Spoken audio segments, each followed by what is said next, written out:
want that stuff just before I die, and so I'm willing to pay more and more money now to get it. And that's why people will like do things like buy credit cards, because even if it costs you more overall in the future because you're borrowing money from your credit card, it's very unlikely that you're going to say like, I mean, this is why credit cards are so successful. It's very unlikely that a lot of people are going to say, well, if I saved up, I could, buy it, 2 months from now, but I could have it stay, and then I'll just pay it back a little bit extra, 10%, that's 10%, over the next 2 months. And so that's what happens when people can save up, is that they put it in, and of course the opposite of that is you buy bonds. You buy bonds, which means that you get the 10% because you didn't buy as much as you should have, you could have, based on your wage. So you put it in a bond, and the next period you have a lot more money. Anyway, any other?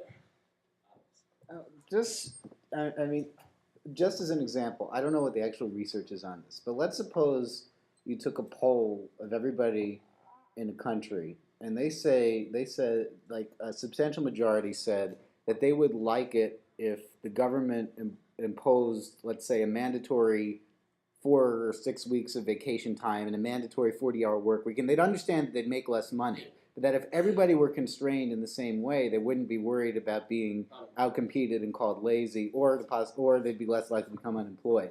Whereas in a free market system, they're going to be afraid of the overachiever who's going to keep on outworking them and cause them to lose their job. Whereas if everybody were limited, they understand the economy would be smaller, they'd make less money, but they'd be happier. Oh, you guys understand what a free market is. A free market is not entirely free. You can have whatever laws you want in a free market. For example, what that would mean is this. So we say that WL equals PC, right? And the wages times, so that's wages times labor equals price times consumption, right? And wages times leisure plus wages times, let's make labor a small L. Wages times labor equals time, which really equals 24, right? You have 24 hours in a day. And you have wages times leisure plus wages times labor. All that does is cuts this down to like 6. Let's say the guys work 6 hours a day instead of 8, can only work 6 hours a day. And used to be they worked 8 by default. Government cuts it down to 6. Then you just have U max, U, constrained by WLE plus WL equals 6. That's all it is. And so yes, each person can work 6, so you will have more people instead of more time.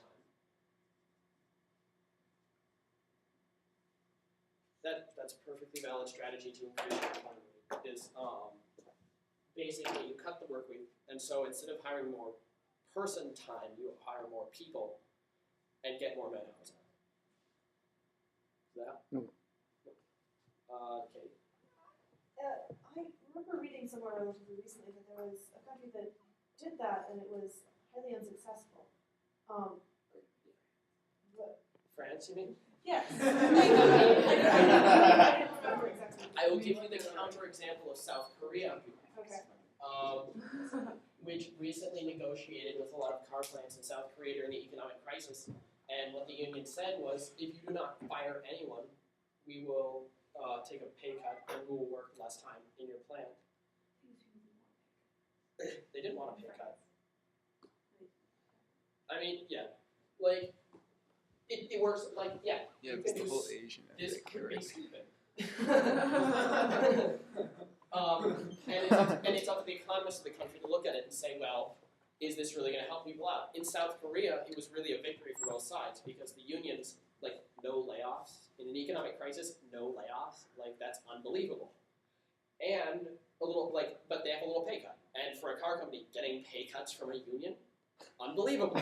So in that case, it actually worked really well. Like, it really needed to happen because wages are sticky upwards, sticky downwards. So if you pay someone $100 an hour, and you want to pay them $105 an hour, no one's going to complain.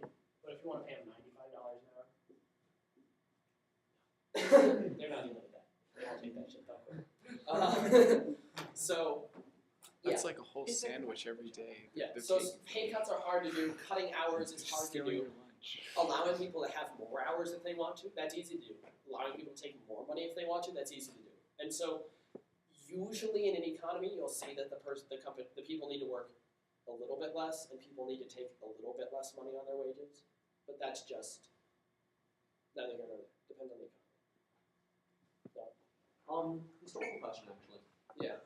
Over in that equation, we call the B1 and B2 bonds. Yes. When bonds came about, did they come out with the idea that they would behave like that in an economic model, or had that economic model? No, really this is your bank account. Really this is a certificate of deposit. Okay.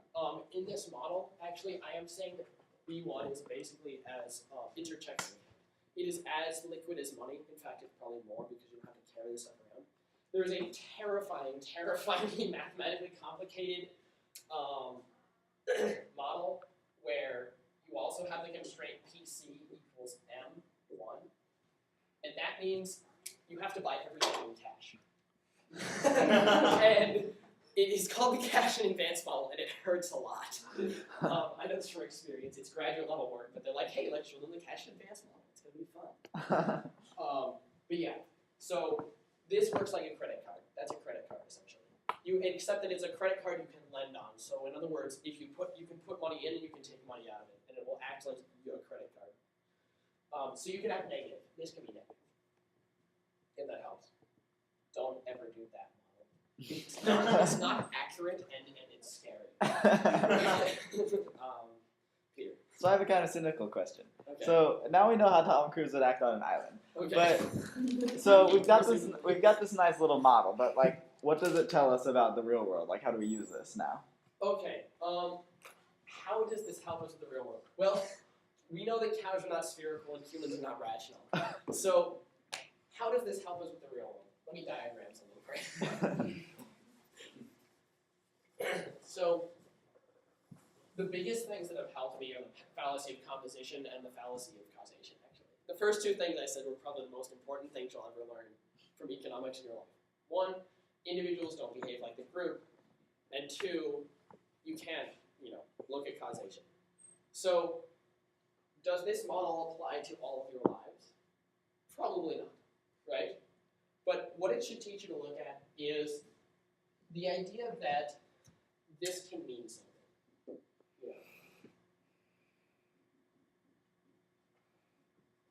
So, let's say you have okay, here's an example. Let's say you know a friend who really, okay, let's do gambling. Gambling is a lot of fun. Economics and crime is a lot of fun, right? So we're going to continue to work with this model because the multi-period model is really fun, right? And let's say I said, I'll give you $10 now. Dan, don't answer this. Okay. Or $11 at the end of the quarter. It's a long time at the end of the quarter. Which one would, okay, raise your hands if you would take the $10 at the beginning of the quarter. Okay, now I'm going to raise my price to $12. At the end of the quarter. At the end of the quarter. Who would take the $10 at the beginning of the quarter? Raise your hands. Okay. What if I raise it to 13? I'll give you 13. Raise your hands. 10, you're on the edge there. All right, 14. You would take the $10 now. What's the rate of, Would anyone take $10 now? what's the $20 rate at of the end inflation? The rate of inflation in the current U.S. economy is 5%. The interest rate is 2%. So you have a. Alright, screw it. Yeah. I'll wait. So you're gonna wait. Anyone who's not gonna wait? You. I'm going to spend the $10 to figure out where you're getting all You this should money invest from. invest He is actually the clever one. invest your $10. However, yes. Basically, if you don't take the $11, you're certifiably insane. To be considered sort of criminal, you have a 30% discount rate. Yeah, no. People at UChicago have Stephen Levin complains about this all the time. People at UChicago have a criminally high discount rate. And so the reason this will help is you look at a friend you know, sort of a stereotypical friend, me, a lot of stereotypes, and say, well, so what model do I fit, right? I take the 11. I'd actually take the 10.